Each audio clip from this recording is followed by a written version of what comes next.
Mekanisme distribusi hak akses atau layanan internet dengan batasan volume dan waktu tertentu merupakan praktik yang ideal bagi pelanggan dan operator seluler dalam proses pemanfaatan layanan telekomunikasi.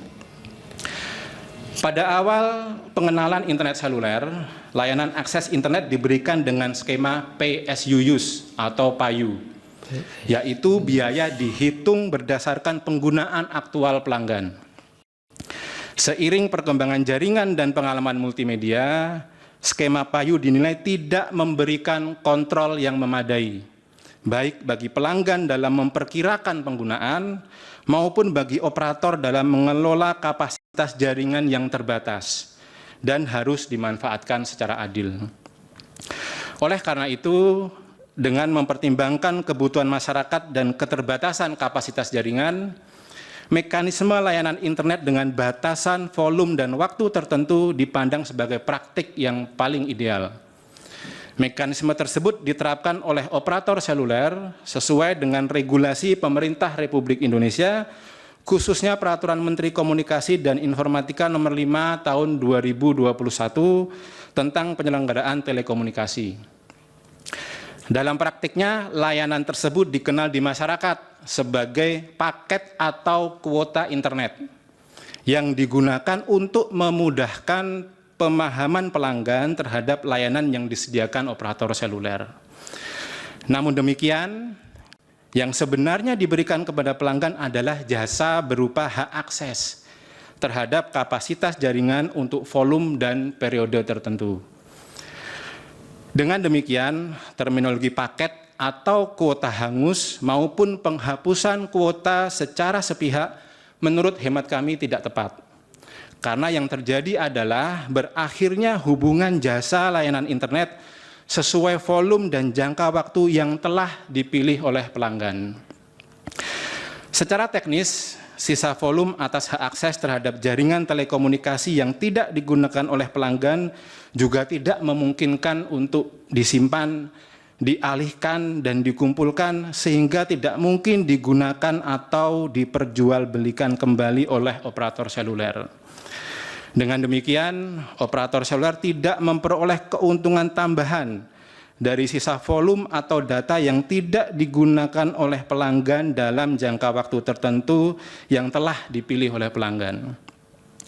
Bagian D, halaman 14 hingga 15, Yang Mulia, butir 37, 38, 39, dan 45. Telkomsel menyediakan berbagai variasi pilihan layanan telekomunikasi untuk menciptakan layanan yang inklusif sesuai dengan adanya perbedaan perilaku dan kebutuhan di masyarakat, consumer behavior. Telkomsel memandang bahwa masyarakat sebagai pengguna layanan telekomunikasi memiliki perilaku, kebutuhan, kemampuan, dan pola penggunaan yang berbeda-beda. Dalam praktiknya, pelanggan memiliki kebutuhan dan perilaku yang beragam, mulai dari penggunaan jangka pendek maupun panjang, sensitivitas terhadap harga, besaran kuota, hingga kebutuhan manfaat tambahan tertentu.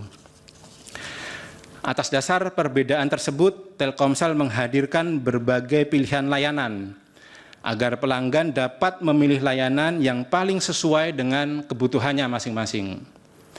Menurut hemat kami, penyelenggaraan layanan telekomunikasi yang inklusif berarti menghadirkan lebih dari satu pilihan layanan, bukan menyeragamkan pelanggan pada satu model paket. Variasi masa aktif, harga, volume, serta fitur seperti rollover merupakan bagian dari upaya menjaga kebebasan memilih pelanggan, yang juga perlu didukung dengan kebijaksanaan pelanggan dalam menentukan layanan internet sesuai kebutuhannya. Bagian E, halaman 17, butir 47, 48, dan 52. Telkomsel menyampaikan informasi mengenai volume, masa aktif, dan penggunaan layanan secara terbuka dan transparan. Dalam penyelenggaraan layanan internet seluler, Telkomsel memandang keterbukaan informasi sebagai hal yang penting dan menyampaikan informasi layanan secara terbuka, jelas, dan dapat diakses oleh seluruh pelanggan. Untuk mendukung keterbukaan tersebut, Telkomsel menyediakan berbagai kanal resmi bagi pelanggan untuk memperoleh informasi paket, masa aktif, sisa kuota secara akurat dan juga real time melalui berbagai kanal resmi, baik digital maupun layanan pelanggan. Telkomsel juga menyampaikan notifikasi menjelang berakhirnya masa aktif atau kuota layanan. Penyampaian notifikasi ini merupakan bagian dari upaya untuk membantu pelanggan mengelola penggunaan layanannya secara lebih baik. Bagian terakhir, bagian F, halaman 18, butir 57. Telkomsel menjalankan penyelenggaraan layanan telekomunikasi dengan mengedepankan perlindungan konsumen sesuai ketentuan peraturan perundang-undangan. Telkomsel menjalankan kegiatan usahanya dengan berpedoman pada prinsip good corporate governance, kepatuhan terhadap peraturan perundang-undangan, dan komitmen memberikan layanan yang bertanggung jawab. Dalam hubungan dengan pelanggan, Telkomsel memandang perlindungan konsumen sebagai kewajiban hukum, sekaligus bagian penting dari penyelenggaraan layanan yang sehat, berkelanjutan, dan terpercaya. Intinya, karena merasa dirugikan dengan, saya pakai istilah hangus ya, hangusnya kuota internet ya, maka kemudian minta dimaknai ya norma pasal yang dimantapkan pengujian konstitusionalitasnya ini ya. Nah, saya sekarang ingin pertanyaannya supaya tegas. Jadi saya tidak ingin bertanya apakah ini jual beli barang atau benda atau jual beli jasa, atau kalau pakai istilahnya Indosat itu adalah perjanjian penyediaan akses terhadap jaringan, jadi bukan jual beli, itu saya tidak mempersoalkan itu. Tapi yang ingin saya tanyakan terutama kepada 3 operator ini, seandainya ya permohonan, ini saya pakai permohonan yang Pak Victor nomor berapa? 33 ya. Ya. Itu dikabulkan. Ya. Ya. Apa ruginya? Apa ruginya bagi perusahaan telekomunikasi? Ya.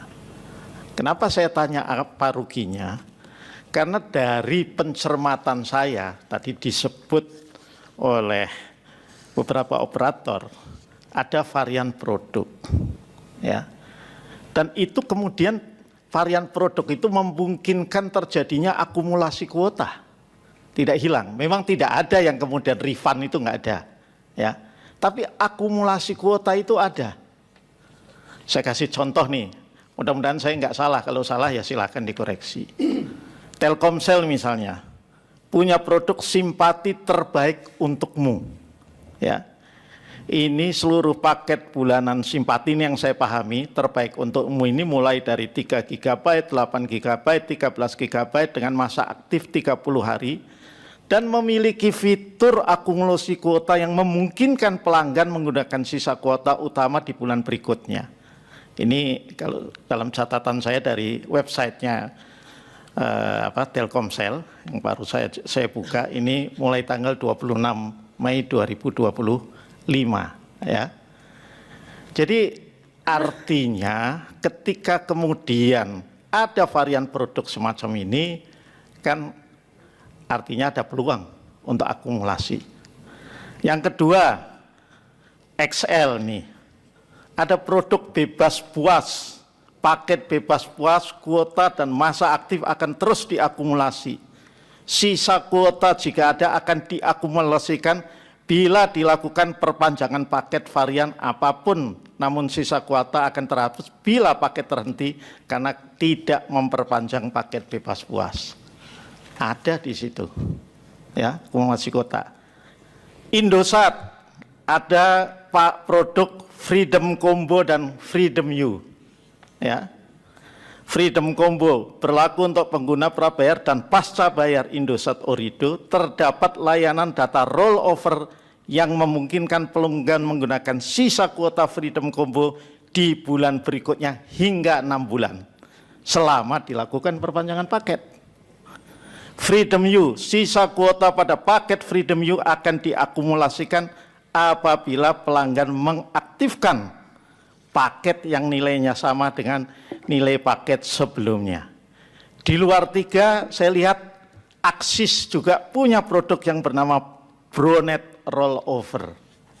Ya, itu juga sama, sisa kuota utama akan pindah menjadi kuota rollover setiap pembelian atau perpanjangan paket. Jadi kata kuncinya adalah selama kemudian ada perpanjangan paket, nomornya masih aktif. Itu. Nah, pertanyaan saya mungkin nanti boleh dijawab langsung atau kalau Pak Ketua mengizinkan atau ditambahkan keterangan.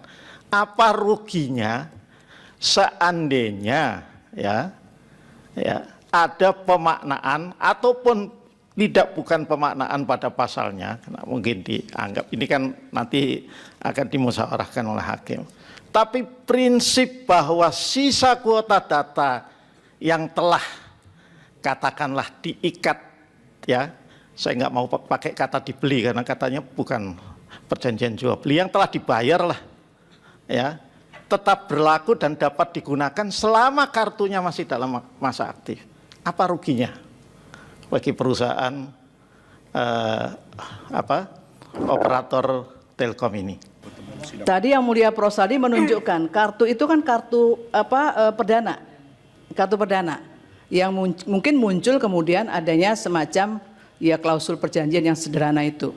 Bagaimana kemudian ketika proses untuk memperpanjang itu kan tidak selalu dengan model seperti itu, tapi kita bisa kemudian secara online. Itu di mana letaknya yang kemudian dikatakan di dalam Indosat mengatakan ini ada parameternya yang sudah disepakati. Apa di mana tak kesepakatan itu untuk mengatakan ada parameternya, kemudian ini yang menjadi pengikat di antara para pihak itu. Itu juga mau nanti bisa diberikan keterangan tambahan. Itu saja dari saya singkat. Terima kasih. Baik, terima kasih Prof. Itu ya untuk beberapa pihak terkait yang dari hakim masih perlu keterangan tambahan, sehingga nanti sidang yang akan datang tentunya masih diharapkan bisa hadir lagi dan menambahkan keterangan yang dimintakan oleh para hakim tadi. Masing-masing sudah mungkin punya isu yang berkaitan dengan masing-masing provider, nanti langsung direspon saja di dalam keterangan tambahan, termasuk dari asosiasi. Saya juga minta tambahan sedikit yang tadi tertinggal dari para hakim yang lain, dan termasuk Bu Staf Ahli ya dari Komdigi.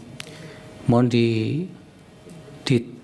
bisa ditambahkan dalam keterangan nanti dari pemerintah.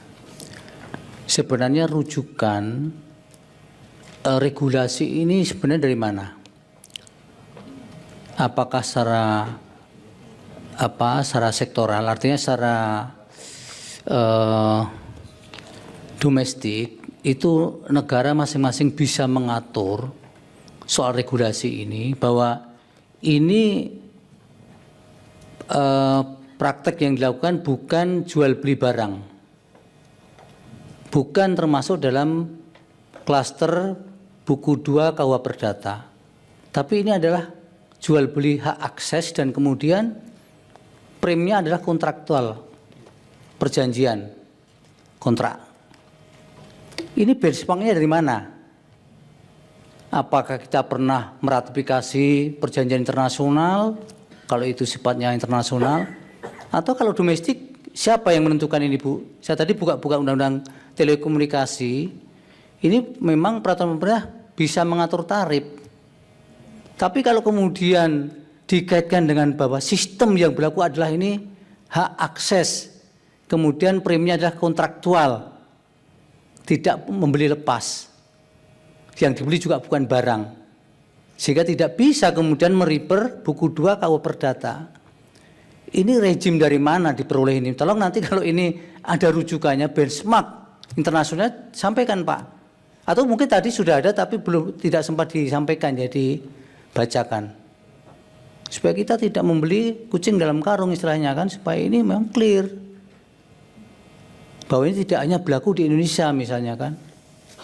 Terima kasih untuk sidang hari ini, dan kami mohon keterangan tambahan yang lengkap disampaikan pada persidangan yang akan datang sebagaimana yang waktunya kami sebutkan tadi. Sekali lagi terima kasih untuk sidang hari ini dan untuk semuanya, baik pemohon, termohon, pihak terkait dan yang lain yang tidak saya sebutkan satu persatu. Sidang selesai dan ditutup.